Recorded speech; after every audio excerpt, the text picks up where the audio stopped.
So, paano po ninyo nalaman na sila na pala? May nagtitext sa akin na nakita daw sila dalawa ng asawa ko, tapos may dala daw bata. Kayo po ba ni Mang Enrico ay kasal? Hindi po, pero matagal po kami kasi po... May anak po kayo? Opo. Ilang taon na po ang anak ninyo? Mag-18 na po. 18. Babae po, lalaki? Opo, babae. Babae. So, nung nalaman po ninyo, kinausap nyo ba si Mang Enrico at tinanong nyo kung bakit Tinukod nagkaganon? ko po yun! Okay, sandali lang po. Ay, huwag po ako hampasin. Huwag niyo po ako hampasin. Sandali. Okay, paano pong nangyaring, di ho ba si Helen pumasok sa inyo, nagtrabaho? Opo. Okay. Gaano po siya katagal nagtrabaho sa inyo? 2 years po, Captain 2 po. taon. Opo, Okay. sobra. So, bakit po siya umalis sa inyo? Pinalayas niyo po ba? Hindi po siya umalis. Ang nangyari kasi, yung negosyo namin, nalugi. Doon po Opo. siya nagluluto. Opo, dalawa Ano po sila ba yung negosyo niyo? Pagkain po. Parang karinderya po, karinderya. Okay. karinderya. So, doon nagtatrabaho Opo, si kasi Helen. nagmamakawa siya sa akin po na pumasok. Walang damit yan, Diyos ko. Mabaho pa yan, bansot. Ako yung So parang ang sinasabi po ninyo, dumating siya sa inyo, walang kagamit-gamit, at tinulungan po ninyo. Okay. So nung nagsarado po ang karinderya, Baka ikaw walang so pantay. sa 2 taon na yon, Ate Helen, wala po kayong nahahalata na iba sa kinikilos ng kinakasama ninyo at nitong si Helen? Kasi po, nasa trabaho ako na yun, nakaano kasi ako yung namamalengke. Tapos, parang binubuhos ko lahat yung focus ako sa trabaho ko, sa karinderya. Hindi ko pala alam na kung mamalengke pala ako, sinabi ng kasama niyang katulong, na ako makaringking din pala silang dalawa ni Rico. So hindi nyo na po nabantayan si Mang Rico. Opo, kasi- Pero paano po kayong dalawang kinakasama? Siyempre, kailangan, meron din kayong labing-labing moments, may mga bonding time din kayo, wala na yon. Parang busy din siya sa trabaho niya, parang wala na rin siyang sa akin. Hindi ko lang din Hindi na kayo nagsa-something-something ever? kasi po, Ayaw niya eh. hindi din ako nag-aayaw. Siya din parang walang time din sa akin.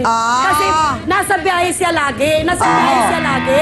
Pagdating ko ng pag nasa trabaho ako, sa karinderya namin, wala siya. Kasi Darating po, siya. nasaan kayo nung umuwi ng isang beses si Mang Enrico na lasing at humingi ng tubig, nagsuka, kailangan ng mag-aalaga. Eto ngayon ang nakita, Ako na tuloy, niya magasig. Ay, wala tuloy, siya. Busy sa yun ang sasakyan. nangyari. Alam, kasi nasa palengke ako. Hindi nga ho po pwedeng lagi kayong nandun. Hindi sa palengke yun. Nandoon sila sa kusina lagi. Hindi ko naman alam na yan pala ang ginagawa nila. Ano nagawa? Hindi ko rin alam na lasing kasi pagdating, tulog na rin. Ay kasi maghingi ka sa'yo, hindi mo bibigay. Sa tinagal-tagal ng pagsasama po ninyo, 24 years, natatandaan po ba ninyo, Aling Belen, kung kailan kayo huling nagtochi ni Mister? Ay, hindi naman sa matagal talaga. Kailan nga po? Siguro hindi na po aabot ng 1 taon po. Kasi po, lumalayo na siya sa akin. Iniiwasan na rin niya kasi ako. Kaya pala may Kasi ayaw mo nga. Hindi ko niya, naman alam sabi yan. niya. Hindi, wala Babaho akong ka daw, alam sabi niya. Nagtataka din ako. Ay, umakit siya sa akin. Ay, magaling ako ka talaga. Bakit iniiwasan niya ako? Iwasan kasi. Pero ang isang nakakalungkot dito, Attorney Ben, ay pareho silang hindi kasal dito kay Mang Enrico, pero pareho po silang may anak na ngayon. Si Aling Belen, ilang taon na po ang anak ninyo? 18 po. 18. At kay Aling Helen, May 1 taon, ma'am, 3 buwan. Sa August 26. isang taon at 3 buwan.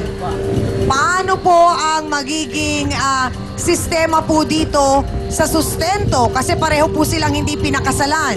Sa kalagayan ay Helen at saka ni Belen ay hindi obligasyon ni Mang Enrico na suportahan sila. Palibasa nga sila ay hindi kasal o sino man sa kanila ay hindi pinakasalan ni Mang Enrico.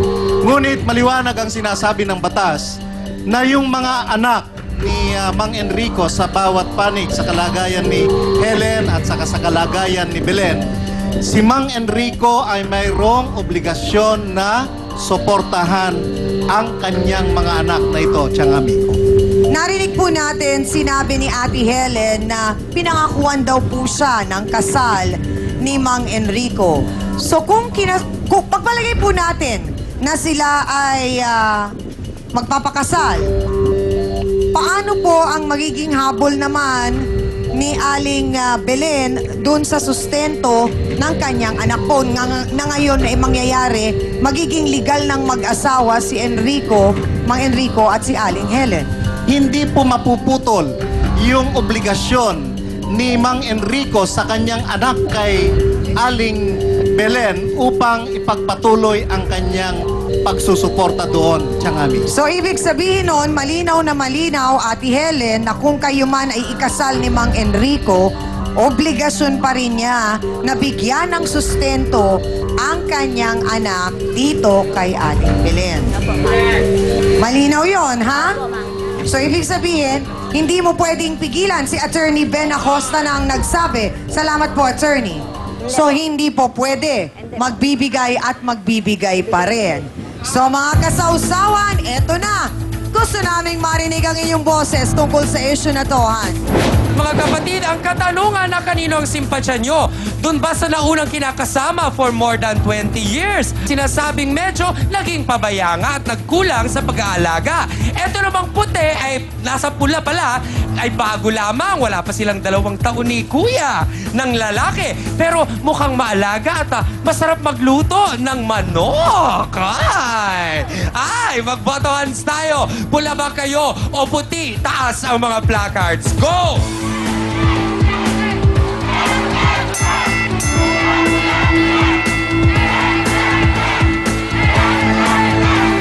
Abatsang! Nagulat ako, ha? Kasi ang mga taga-Alaminos mukhang hati ang opinyon sa puntong ito. May mga nakataas na puti pero may mga nakikita rin akong pula na parang sinasabi nilang oo nga naman sa isang relasyon na nagtatapos. Kadalasan 2 tao din talaga ang dahilan kung bakit nga ito natapos at nalipat sa iba ang pagmamahal.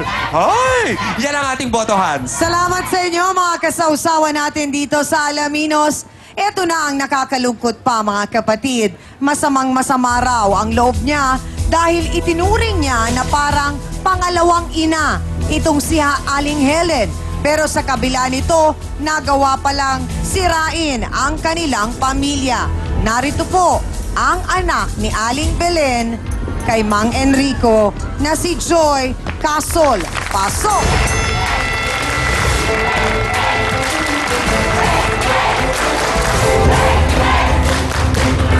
Sandali lang!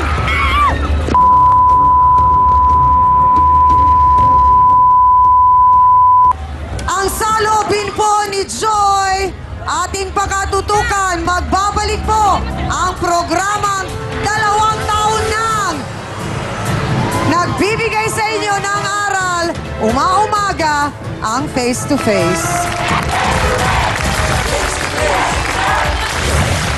Tumatawag ka sa papa mo, di ba? Napag-alaman ko yun. Oh. Matawag po ako kay Papa. Kasi namimiss ko na nga siya, tapos hindi pa siya minsan na siya umuwi. Tapos, saglit lang kami nagkakasama kasi nga pumapasok ako. Tapos pag uwi ko, wala na naman siya kasi umalis na naman siya. Tumatawag ako kay Papa. Tapos ang ingay-ingay nagsabihin sa akin, wait lang, may gagawin pa ako. Tapos tatawag kami ulit, hindi ko na siya makontak.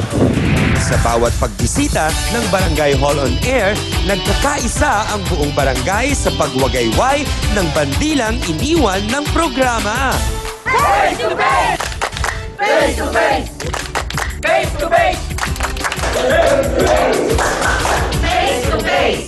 At sa mga susunod na taon, hindi magsasawa ang face-to-face na dumayo, mapalupa, dagat o himpapawid man upang puntahan kayo saan man sulok kayo ng bansa.